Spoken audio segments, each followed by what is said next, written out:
Libra, for you, Neptune moves into your seventh house at the end of Jan.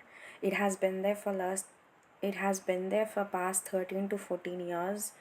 It's going to stay there for next 12 years. Now Neptune in seventh house can create confusion, extra sensitivity towards your partner, or your partner becomes way more sensitive, touchy feely. Your partner can become spiritual. Your partner can be into creative fields like music, drama, or painting and art and stuff. Neptune is also deception. You have to make sure that your partner is not deceiving you in some or the other aspect for the next 12 years.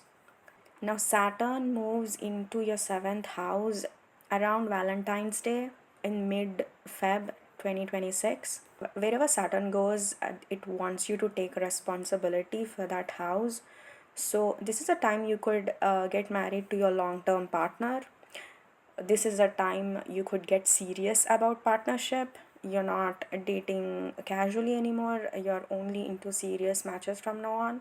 Saturn limits the number of people you tend to date. Saturn in seventh can also give difficulties in terms of relationship. Your partner could be going through a difficult time. Your relationship itself could be going through a difficult time. You could also get pregnant. If it's a long term relationship, you don't have to worry about it too much because now Saturn here makes it official and it has a tendency to stabilize the relationship, especially if it's a long term solid partnership. Saturn can create blockages here. You can also start a new business, or you might have already started a new business and now you're taking responsibility for it. Business can slow down, but there's a lot more structure and a lot more seriousness around the topics of partnership and business. I hope Saturn here doesn't treat you too bad, and I hope you find. I know how much partnership is important to you. I hope you find someone solid and stable. Saturn's tendency is also to give you a partner who is solid and stable.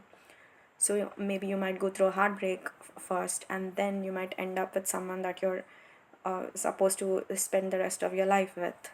Now, Saturn goes retrograde at the end of July in 2026 and it stays retrograde almost until middle of December 2026 in Aries.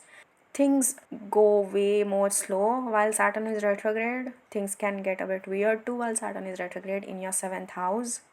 So, if you're dealing with some negotiations or any other stuff, there is a way more stuck up energy. Like you might feel a bit frustrated because things are not moving forward at all, or things are extra stubborn regarding relationships, business, or partnership in general.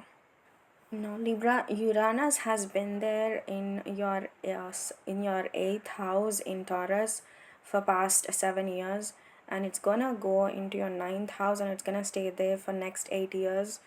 Uranus shifting from your eighth house. Eighth house is also one of the financial houses, so your investments, your intimacy, your stocks, any money you want to save, you're dealing with banks and everything can probably have gotten a wee bit chaotic. You're dealing with your in-laws, could also have like that chaotic, sudden, shocking energy. Now that will be gone. Uranus enters your ninth house, Gemini, almost at the end of April 2026. From then onwards, your travel kind of gets chaotic. You are suddenly planning to travel. You could, if you're planning on taking academics, you could be more interested in new age stuff, or something technologically related academics. You're more interested in technology. You have a different approach to faith. Your approach to religion is very different with Uranus here. Ninth house is academics, your legal stuff, your long distance travel. All of these kind of have that sudden shocking element to it. It can also have a lot more technical element to it than before. So academics, you could probably take something related to technology, or whatever your field is, you are using way more technology in it than before. Also, the way you teach people or the way you train yourself, the way you approach to academics or education is weird and out of the box for the next 8 years. Jupiter enters Leo at the end of June in 2026. Leo is your 11th house. Jupiter will stay in your 10th house of career the first half of 2026, and then for the second half of 2026 it enters your 11th house. Jupiter in the 11th house expands your friendships, your networks, your social media, your connections, your networking via social media. You could be reaching out to more people. More people are nicer to you, they have a positive image of you. I hope you're utilizing your Jupiter in the 10th house until the end of June thoroughly, because Jupiter in the 10th until at the end of June 2026 is gonna increase your opportunities in terms of career. You can expand your career, you can create more careers. Planet of luck is in your career for the first half, so take full advantage of it, Libra. Jupiter has been retrograde and it stays retrograde in 2026 until almost second week of March in Cancer. While Jupiter is retrograde, things regarding your 10th house can be a bit slow. Maybe you're looking forward to some job and like there are delays there. Maybe you have to reevaluate some stuff or redo some stuff regarding your career. And Jupiter goes retrograde from mid December till mid April 2027 in Leo, which is your 11th house. While Jupiter is retrograde here, you are reevaluating or redoing stuff regarding your friendship, network circles, or anything regarding your social media presence. North Node, the first half is gonna continue to be in your sixth house, and it affects your 6th and 12th house axis, and it moves into your 5th and 11th house axis at the end of July 2026, and it's gonna stay there until the end of March 2028. So the first half, North Node in your 6th house, you are more focused on your work. There's a lot of drama when it comes to colleagues. You're overworking yourself, you're more focused on your health, your career. Spirituality during this time comes naturally to you with Ketu or South Node in your 12th. So Libra, North Node moves into your 5th house Aquarius at the end of July, and here the 5th house topics of children, dating, hobbies come into picture. You tend to be way more creative, you're dating more. There could be events in your house like weddings, baby showers, or any other important events, not just yours, it could be any of your family members too. Pregnancy also is a possibility as long as North Node is here. And South Node is in your 11th, so you're cutting off friendships that are not serving you anymore. You're pruning your friends. There are changes in terms of your friend circle or your social media. You're entering new circles, you are leaving previous network circles behind. Your social media can also go through major changes. And whenever eclipses happen, the nodal axes tend to have major changes. Now the first eclipse happens around 17th 18th of Feb, depends on where you live. This is a new moon, it is a partial solar eclipse, not as potent. New moon happens in Aquarius. Aquarius is your 5th house, so you could be starting a new project. Maybe you're trying to have a baby, or maybe you're trying to start any creative projects, or maybe you're converting one of your hobbies into business. So this could be the starting point for that. There could be major changes in life of one of your kids.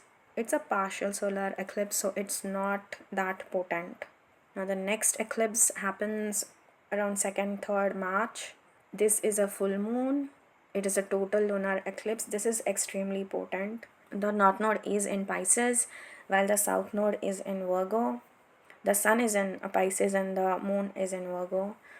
So you could be kickstarting a new job, or a new health routine, anything related to your physical health or your mental health, things regarding your abroad travel or spiritual stuff. This is total lunar eclipse, so this eclipse is pretty potent. So major changes or the seeds for future major changes might be planted around 2nd and 3rd of March. The next eclipses are both in August. By this time, the North Node has moved in Aquarius. The South Node will be in Leo. So major transformations usually tend to happen around 5th and 11th axis. So 12th or 13th of August 2026, there's new moon in Leo. This is a total solar eclipse. It is pretty potent. You're making new friends, or there are major changes when it comes to your community, your network circles, how you present yourself on social media. They could be breakthroughs for you, somehow related to the internet, related to social media. The next eclipse is around 27th, 28th August 2026. This is full moon. Sun is in Virgo, Moon is in Pisces, while the nodes are in North Node is in Aquarius and South Node is in Leo. For this is a partial lunar eclipse. This is not as potent, but you could be dealing with some residual stuff that happens around March 2nd and 3rd lunar eclipse. So again, the focus is on your career. Some major changes could happen regarding your career or your mental health or your physical health or your workout routine or something related to abroad travel or spirituality. Now Mercury goes retrograde in water signs this year. Mercury enters Pisces around the second week of Feb, and it stays there for 67 days. Mercury enters Cancer the beginning of June, and it stays there for 69 days. Mercury enters Scorpio beginning of October, and it stays there for 67 days.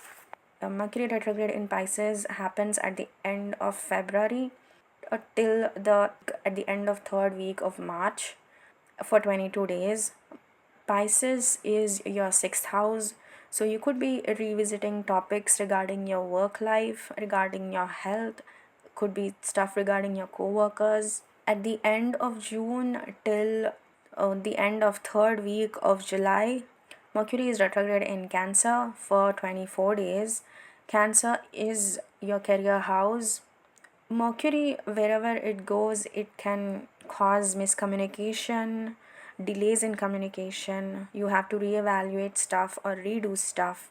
So, things regarding career, you might have to reevaluate, redo, or there is some kind of miscommunication or delays in communication. You're rethinking all of the career stuff. The last week of October to mid November, Mercury is in Scorpio, which is your second house. It stays a retrograde for 20 days. During these 20 days, you're gonna have to redo or reevaluate things, or there is miscommunication or delay in communication regarding your finances or stuff regarding your food. Venus kind of goes back and forth between Libra and Scorpio. Venus is gonna stay in Libra for around 75 days this year. That's a long time to stay in your ascendant. And Venus is gonna stay in Scorpio for around 79 days if I include next year too. That's also a long time for Venus to stay in your second house of finances. So that's great news for you. Okay, so Venus enters your first house in the second week of August, and it stays there almost until the middle of September, and it re-enters in the last week of October, and it stays there until the end of first week of December. Venus in your first house is great because you're feeling extra lucky. Things kind of go your way. Your self image is pretty solid. You are focused probably on beautifying yourself. Your style is better. You're looking better while Venus is in the first house. You're taking steps to look better. Your self concept or body image, self image is pretty good. And Venus goes retrograde at last week of October till mid of November. Venus goes retrograde in Libra. This is a time you have to reevaluate stuff regarding your self image or self concept, any workout routine you might be following. Venus retrograde can also slow things down. Now Venus enters Scorpio in almost in the second week of September, and it stays there until the end of third week of October. Venus enters Scorpio again the second week of December, and it stays there until the end of first week of Jan 2027. Venus in Scorpio, Scorpio is your second house. Venus in your second house is excellent for finances. Somehow the universe is blessing you with more money. Maybe you got a promotion, or you're getting a good bonus, and you have extra money to spend with you while Venus is in the second house. Just make sure you're not spending too much money on beauty products while Venus is in the second. Otherwise, it's a pretty good time to indulge in various foods, eating different cuisines, and self care. Now, Venus goes retrograde from beginning of October till the end of third week of October in Scorpio in 2026. While Venus is retrograde, things regarding finances can slow down. You might have to reevaluate or redo some things regarding finances. There is no Mars retrograde in 2026, but Mars is gonna stay mostly in houses of Leo and Virgo in 2026 and in 2027. It stays in Leo for 141 days, both 2026 and 2027. Mars stays in Virgo for around 150 days if I combine for both 2026 and 2027. Leo is your 11th house, Virgo is your 12th house. So when Mars moves in Leo at the end of September and it stays there until the end of November, Mars in your 11th house, you could be fighting with any of your friends. One of your friends could be mean to you. You're becoming an internet warrior, or you're dealing with fights, yeah, on social media. You have a much more energy to socialize. You're hanging out with your friends a lot because Mars is creating you that energy in you. Maybe you're working out with your friends. You're getting into a community where most of them are fit or athletes. Mars enters Virgo almost at the end of November, and it stays there until the end of third week of Feb 2027. So Mars in your 12th house can make you spend a lot of money, or you might quickly decide to travel abroad and you're taking short trips abroad or like sudden trips abroad. You might be fighting anything dealing with spirituality, or you could have issues with your sleep, with your mental health. You're spending way more, so try not to spend as much. You're just restless when you're alone by yourself. You might be doing more. You could be working out alone more, finishing a lot of stuff alone while Mars is in your 12th. That's it for your 2026 Libra.